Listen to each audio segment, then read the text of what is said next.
So first of all, I'm not a sugary guy. I don't like many people. But this guy right here, you can agree or disagree with his politics. And I don't even know his politics. But he is an honest man. He is righteous. He works hard and has a true belief in making this province and country better. It's basically him, Sam Cooper, Henry, Christine, and Ben Rabideau. And after that, everyone's in a world of fucking trouble. Because if not for him and what he's doing, this place would be on its ear. So that's just how I sort of want to start it. And you and I have conversations back and forth. It's basically, you ask me a question and it goes listen only, right? I ask you questions, but you never tell me jack shit. But something on our crime panel before, we had Christine and Henry up here, and I said, how many people have been prosecuted for the casino nonsense? The answer was 0. I said, how many people in jail? 0. And I said, that's hugely disappointing. And Henry was talking about how the RCMP doesn't really even have the funding, and prosecutors don't have the will to prosecute this stuff. So what can you do, given the big odds in front of you and the high crimes in front of you? What can you do to begin to move the pile? Thanks, Mark, for the kind words. I'm glad there are no softballs. The big challenge provincially is that so much of this jurisdiction is federal. Banking, international, criminal code, FinTrack. The federal government authority in this area is profound and really significant. And so at the provincial level, we're kind of trying to figure out, well, where can we do as much as we can here? And there are some changes the feds have made as a result of the pressure we've put on them. The biggest one that's going to help with the prosecutions and the arrests is they've introduced in their budget bill an amendment to the criminal code that creates an offense of being reckless in terms of laundering money. So if you find yourself walking a duffel bag of cash for a friend into a casino or somewhere else to buy a car, and you didn't ask, gee, where did this money come from? And you didn't get a good answer, and you were reckless about whether or not you were being used as a tool of money laundering, you could find yourself facing criminal charges. The existing law requires that the prosecutors prove that you knew that these were criminal proceeds. So usually that means that they have to prove that you knew about the original crime that produced the money in the first place. It's a very difficult thing to do, because if you can prove knowledge of the original crime, typically you just prosecute that because that's a lot easier to do. And then, so that recklessness change is going to make a big difference. They've put some money in. It's $129 million over 5 years. You spread that over 5 years, over all the provinces and territories, Ontario and Quebec, it starts getting smaller and smaller and smaller in terms of additional resources. I've been pushing really hard that the money, obviously, we've got 0 federal officers working on money laundering right now in a dedicated way. The money all needs to come to BC. We've got an acute problem. We're internationally known for it. This is a big deal. And the federal finance minister has said that they will certainly be prioritizing BC, but they're also addressing issues in Ontario and Quebec. So those are a couple changes that should make a difference, actually having police officers on the federal side working internationally on this stuff. And the other is the change in the criminal code piece. Provincially, our tools are, we've got money service businesses operating in the province, and we've got the casino file, and we've got some other obvious pieces, luxury auto dealers and these kinds of places where we could potentially look at regulation and oversight, depending on what the recommendations are of the latest reports. So there are tools that we can use, but on the criminal side, a lot of this goes in the federal government, especially when it's drug related to Controlled Drugs and Substances Act is federal prosecutors, Federal Department of Justice. And I don't mean any of that to sound like we're making excuses about anything here, just to say this is part of the challenge. You got to get Ottawa's attention in British Columbia to a British Columbia issue, and which is why I think partly explains why this is moving so slowly. So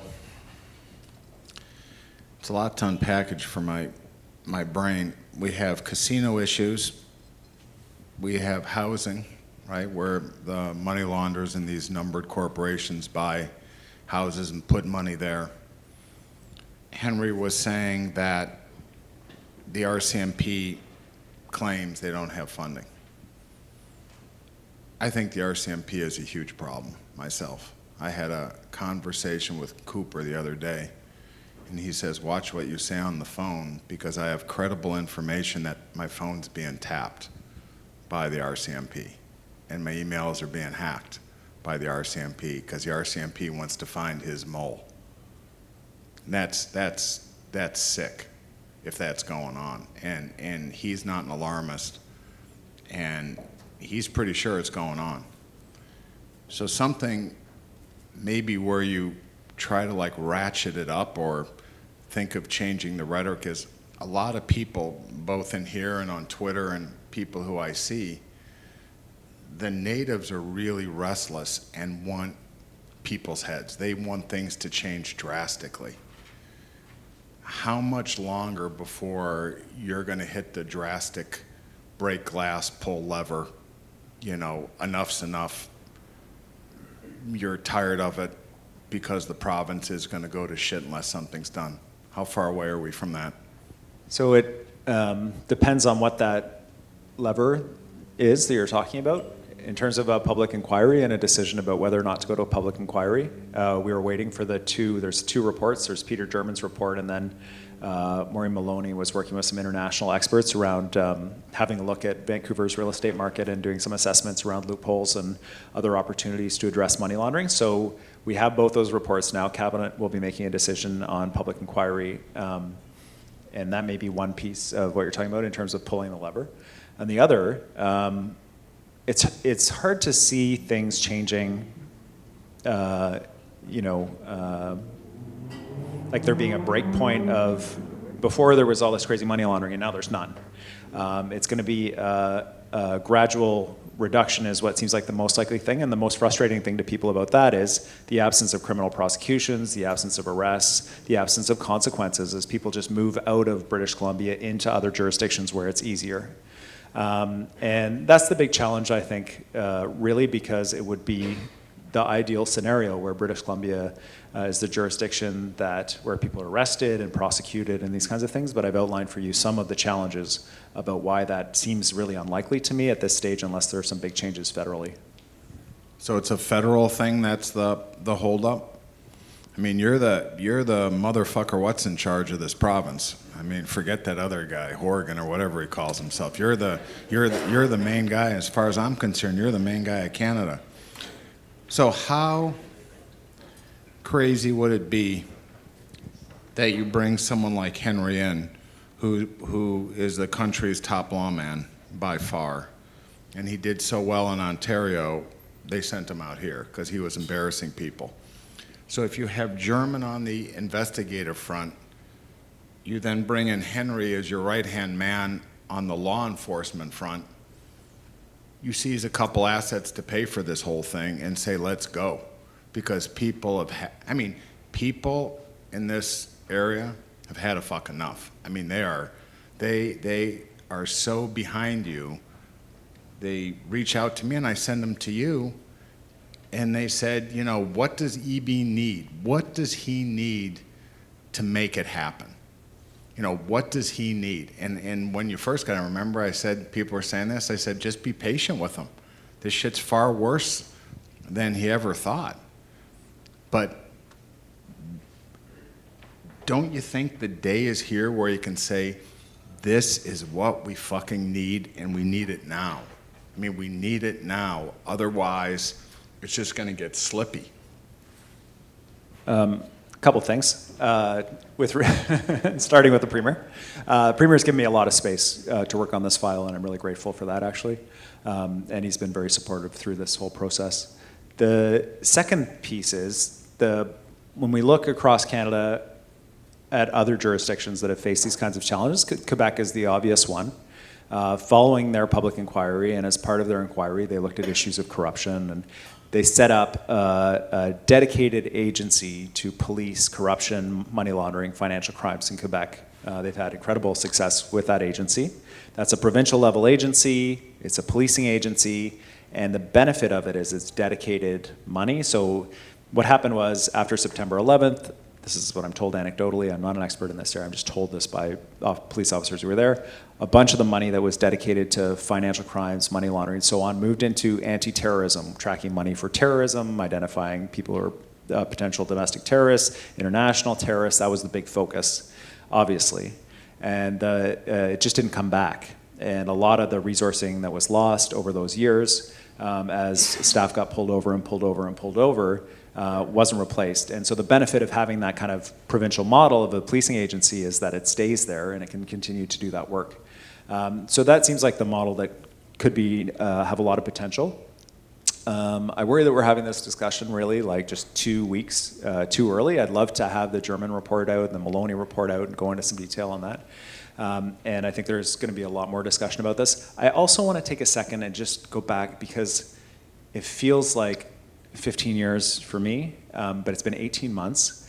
And I remember at a community meeting in Point Grey, was talking about international money in the real estate, not money laundering, just international money in real estate. And people were saying, at most, 3 to 5%, maybe you'd get to 7% international money in residential real estate. And now it's just like, 20%. Yeah, 20% is the number. And so and that was 24 months ago, no international money. Maybe a little bit, let's put the foreign buyer tax on, that'll probably do it. And so we've gone from that, and there was a guy who stood up at that community meeting and said, I'm telling you right now that there's money laundering happening in the house across the street from my house. It goes up for sale, it's sold, it goes up for sale, it's sold, it goes up for sale. Nobody ever moves in. I tell you right now, it's money laundering. I said, listen, man, I understand you're concerned about what's happening in the real estate market, but just because the money's coming internationally, there are lots of wealthy people around the world that earn their money legitimately. Just because the money's coming internationally doesn't mean it's a criminal source of funds. And there's a crazy real estate market right now, and there's any number of explanations. And now, I feel like I wish I could go back to the guy and say, listen, there's a lot of really wealthy people around the world, and it could be any number of things. And also, it could very well be money laundering. We have a serious issue with money laundering in Metro Vancouver. And so, I've been on my own journey on these 18 months. I know British Columbians have been on this journey. I guarantee you, if we called an inquiry on day one, people would be saying this is a political smear job by the incoming government, and now people are saying, how dare you not call a public inquiry? This is you trying to protect your own political party. We're just trying to make the right decisions for British Columbians, and part of it was figuring out how to stop what was actually happening in the casinos, stop the money from coming in. What do we need to do? And it turned out to be, obviously, just say stop accepting the cash. The second piece is, well, what do we do in the real estate market? The obvious thing is, it turns out to be, just make sure that we know who's buying the property so that law enforcement and tax authorities can do their jobs. If we can do these things to stop the activity, and then we can go back and say, okay, we've stopped the bleeding, let's go and look at accountability, then that is the approach that we've taken. And so if we feel there are still accountability questions that need to be answered, then the government will decide to go that way. So let's fast forward. So I think it's a given there's going to be an inquiry, and then they say it's political. That's like 2, 3, 4 years ago, they used to call me a racist. They said I was prejudiced against the Chinese with the Chinese money laundering. I didn't give a shit. My skin's thick, your skin's thick. Your skin is really thick because you're the only guy swinging the club. You really are. So you fast forward it and you say, we're going to have the inquiry. I don't really give a shit if you think it's political, right? I don't care. We're going to go for broke. The lady who has the MIC, brokers, everyone knows what's exactly going on. The trick is, and you're the man to do it because you're a leader and you've been elected to lead and you have a focus on what's going on. The trick is just making it happen, and that is the snap, because people assume nothing's going to happen. right? So if you show up at the race, no one thinks you're showing up at the race. So I think that's part of the buildup into this plan. You know, what's wrong with, ladies and gentlemen, I am 90% for starting this inquiry, but I just need ground cover to make it happen. And when it happens, it's going to be wicked, it's going to be swift, it's going to be jaw-dropping, and things will change, right? I mean, there you go. And you know, the question is, how many people do you need to enforce it, and how much money do you need to make it happen?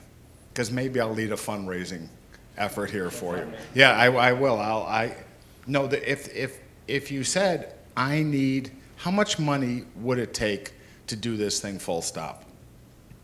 Public inquiry is $10 to $15 million. Okay. And the budget of the Quebec Bureau is about $30 million, I think. Annually. So Christine at the criminal panel was saying some of the things that she has or sees.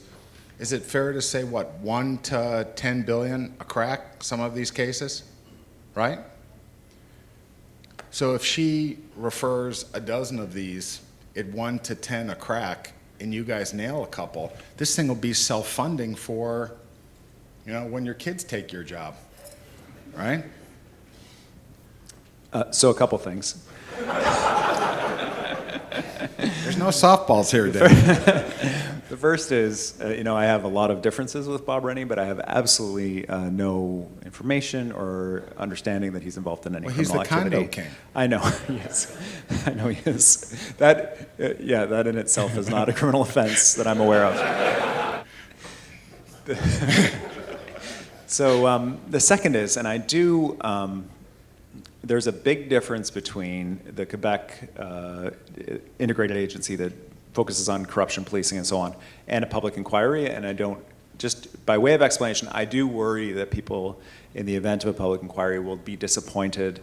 It takes 2 years, it brings people in, there are occasional revelations, but it turns out we knew a lot of this stuff. I do worry about that in terms of one of the reasons why. Is this the best route forward? It's one of the debates happening within government, obviously. And is it better to have that mechanism? And I do understand that you don't have to choose. So I just wanted to flag that for people, as public inquiry is at best about political accountability. It's about who made the decisions, who benefited from what was happening, why did they make these decisions, so that everybody can see it and there's some level of accountability for it. And if you look back through public inquiries in BC, they have a bit of a, some really revealed a lot, others not so much. Just gives me pause. The second is, the piece that you're talking about is really, and I've heard you talk about the Cooper Commission, the piece that you're talking about is really an integrated policing team. And as a point of principle, I don't think that we should use civil forfeiture proceeds to fund policing. That if they do, that's fine, but it shouldn't be dependent on it, because then you become dependent on civil forfeiture, and then you expand the scope of civil forfeiture, just as a point of principle. But the second piece is, on the policing side, I do 100% agree that we need more policing on this issue, bringing people in, following up on the leads generated. I can't tell you how many forms must have been filled out for FinTrack of people bringing in bulk cash. And that's just in the regulated industries, in the banks, and the casinos, and others. This is not the luxury car market. This isn't auction sales. This isn't boat sales. This isn't any of that, because none of those are regulated. So they didn't have the forms filled out. But literally millions of these forms filled out, sent off to this warehouse in Ottawa, and then, as far as I can tell, basically untouched, unless a police officer did a search for somebody and it happened to find a report. And then there were intelligence reports prepared that weren't very widely shared. So there are a lot of issues. I really think the policing side and the prosecution side is critically important. And to the extent that you're saying that, Mark, I'm totally nodding along. How many police do you need?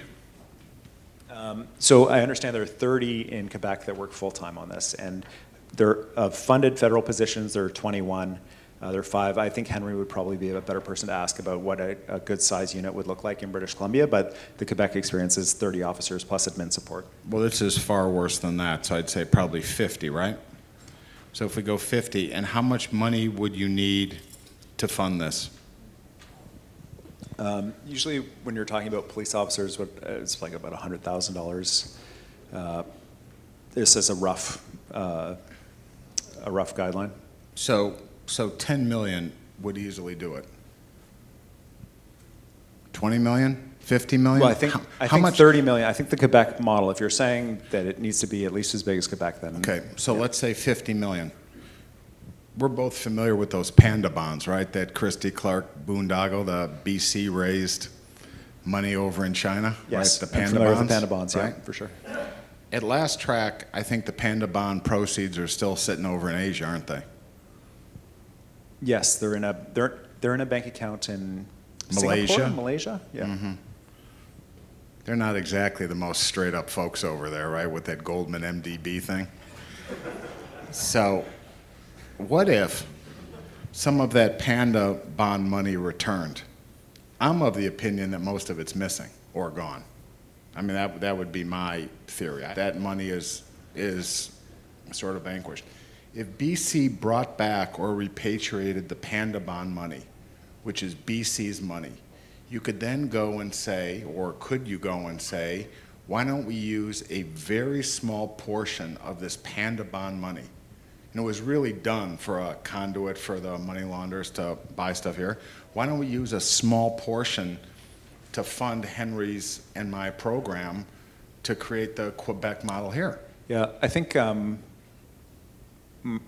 I understand what you're saying, Mark, and you're trying to find the money to fund the unit, and the core of what government is doing right now is exactly the policy work that you're outlining.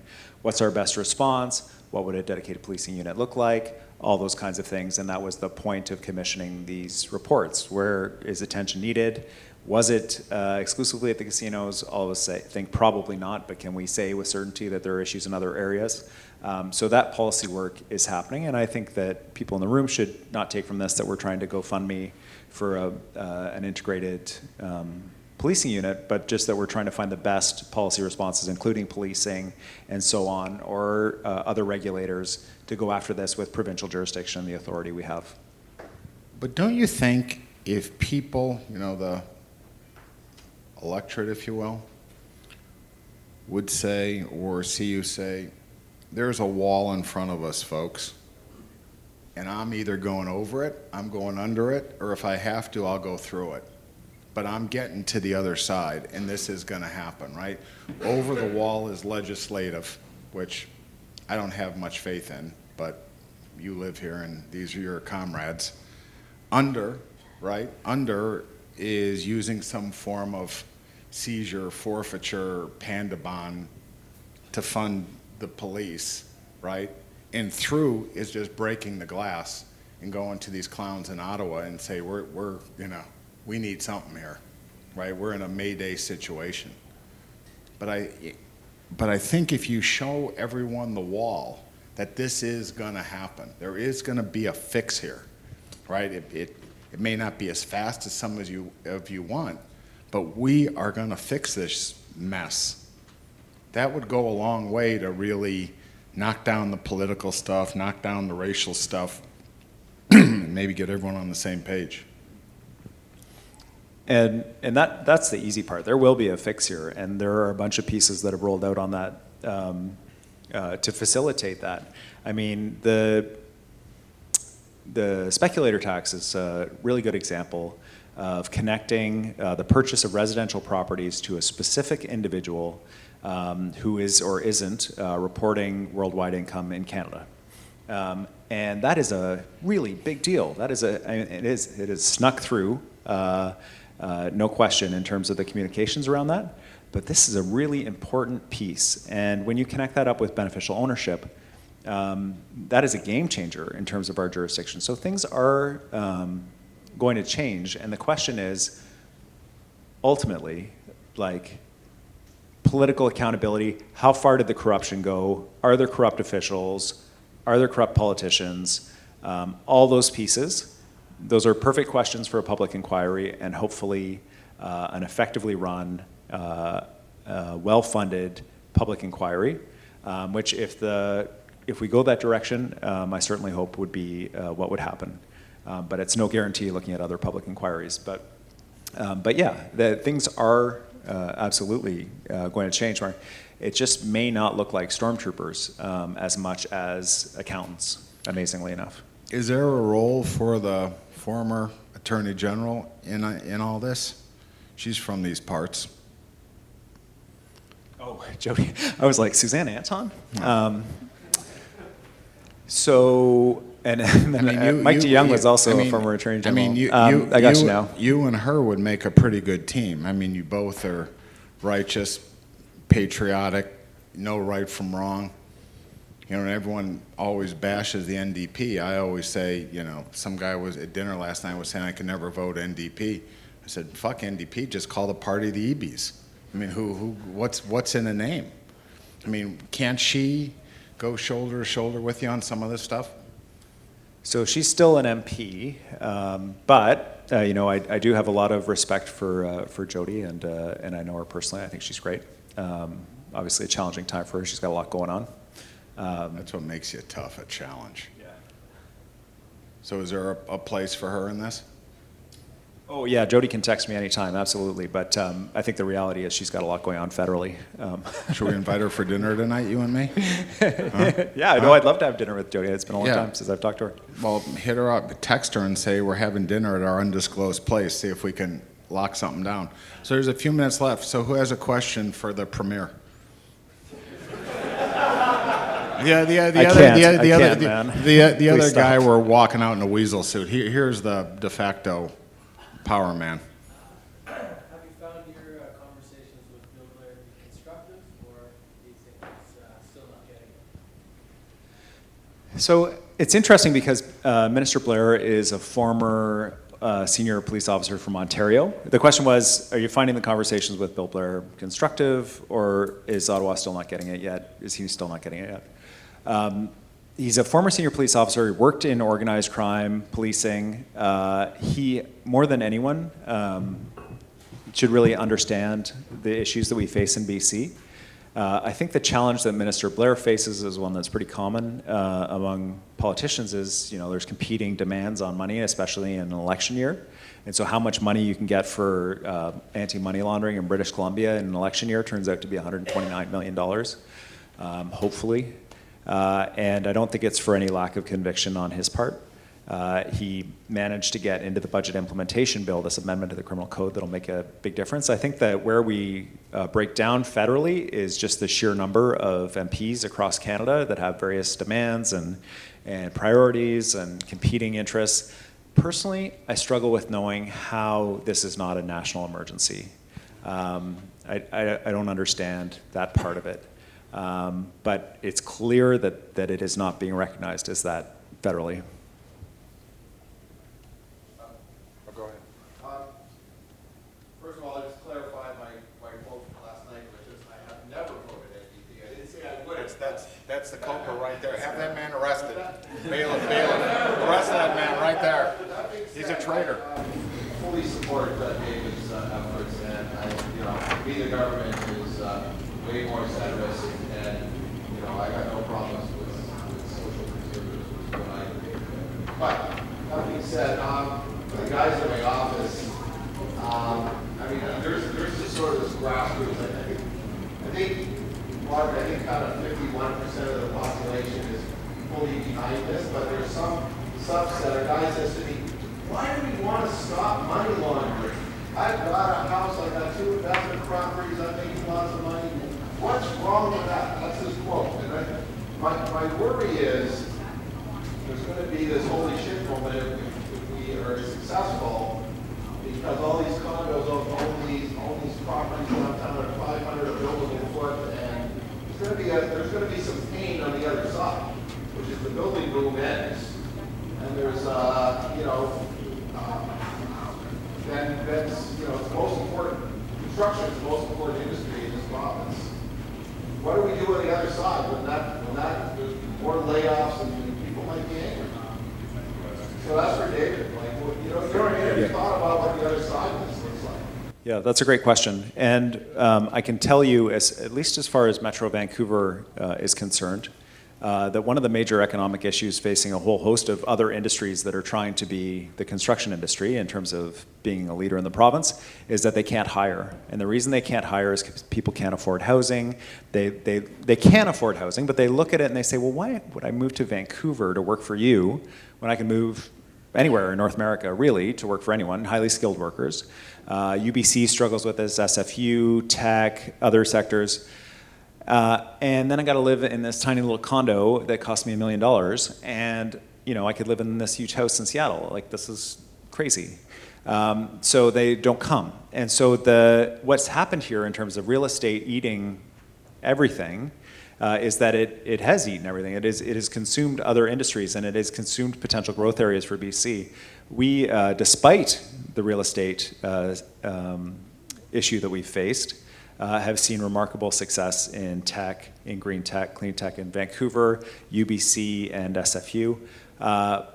But it's hard to imagine what it would be if the real estate market was actually connected in a more realistic way to local salaries. And in terms of recruiting those next level people that can really help businesses grow. So it's come at a cost. And there is huge pent-up demand around expansion and companies saying, but we just struggle to find the people to come here. So I think it's important to recognize that it wasn't zero sum, that construction and building luxury condos became this huge industry, and then there was no other industry. There were other industries, there are other industries, but it came at a cost. Outside of the feds and public inquiry. So the question was, do I still have confidence in the BC Lottery Corporation given the ongoing coverage by, in particular, Sam Cooper of this issue? So I have, our government has replaced the board of the BC Lottery Corporation. We have a brand new board in there. And as far as what happened, in my opinion, was that there were lots of people who came to government and said, we have a problem, you need to stop accepting this cash, you need to stop doing this. And the decision was made to continue to accept the cash at the political level. And the BC Lottery Corporation, what it does and what it's very good at is generating proceeds for government from various gambling initiatives. The biggest one is the Lotto 649 type lottos. And casinos are part of that. And they're very good at it. And there were two mistakes. One was putting, in my opinion, the revenue generation and regulator in the same shop, BC Lottery Corporation. It was set them up for failure. And the second was having a government that prioritized, because BC Lottery Corporation was in the Ministry of Finance, prioritizing, some of those budgets were very lean in terms of being balanced or being in deficit. I remember the finance minister describing it on a razor's edge. So when you have in your ministry the lottery ministry or the gambling ministry, and someone comes to you and says, we've got a problem with money laundering and it's going to cost maybe about $30 million to shut it off, and you know that your budget's on a razor's edge, personally I think that's where things started to break down. When we first got sworn into government, I was really unhappy, I'll go on the record saying this, I was really unhappy that we kept the vast majority of senior public servants, the deputy ministers, the vast majority of deputy ministers and associate deputy ministers. These are political appointments in the public service. These people worked for the BC Liberals for 16 years, some of them longer, for various governments. And I was like, how can these folks work for us after having worked for the BC Liberals and making all these terrible decisions and all this? It has been a huge assistance to our government to have, I recognize that I was wrong, it has been a huge assistance to us to have those folks there with their knowledge and experience to get things done that we needed to get done in a relatively short amount of time. The same thing I believe is true at the BC Lottery Corporation, that they are going to be able to, and they have been able to implement the pieces that we needed to implement more quickly than a bunch of new people. And I don't hold them strictly responsible for the decisions that were made at the political level at that time. Okay, one more. Yeah, so the question was, one of the areas we're responsible for credit unions. Do they have the tools to prevent money laundering? One of the big changes that we made this session was to move FICOM into becoming a self-sustaining Crown corporation. So what was happening with FICOM that oversees the credit unions, mortgage brokers, lenders, insurance, is, and I apologize, I actually don't know totally who's in the audience. If you're like, yeah, I know what FICOM is, thanks, Eby. But was to move them out to be self-sustaining because they survive on the fees paid to them by regulated industries. And what was happening was FICOM was generating a surplus because their salaries weren't high enough to hire, and the surpluses were being clawed into general revenue. So there were a bunch of vacant positions, people who should have been out investigating, reviewing credit unions, reviewing insurers, reviewing mortgage brokers, and so on. And so we've moved them out into a self-sustaining crown. So the money that they take in from regulated industries will now actually be spent in oversight on regulated industries. And that is a big change. It will result in significant hiring of oversight officers at that regulator. And that will be a significant change for credit unions, something that the industries asked for. They were so frustrated they were paying these fees to have people come in and do oversight work for them. And then instead of the fees going to oversight work, they went into general revenue of government. So no, I don't believe the Securities Commission is operating the way it should. I don't believe that FICOM was operating the way that it should. And these are changes that we're making. We need to end it right there. We've already kept Minister Eby longer than we had planned. So, gentlemen, thank you. It was a fantastic speech. Thanks so much. Thanks, Mark.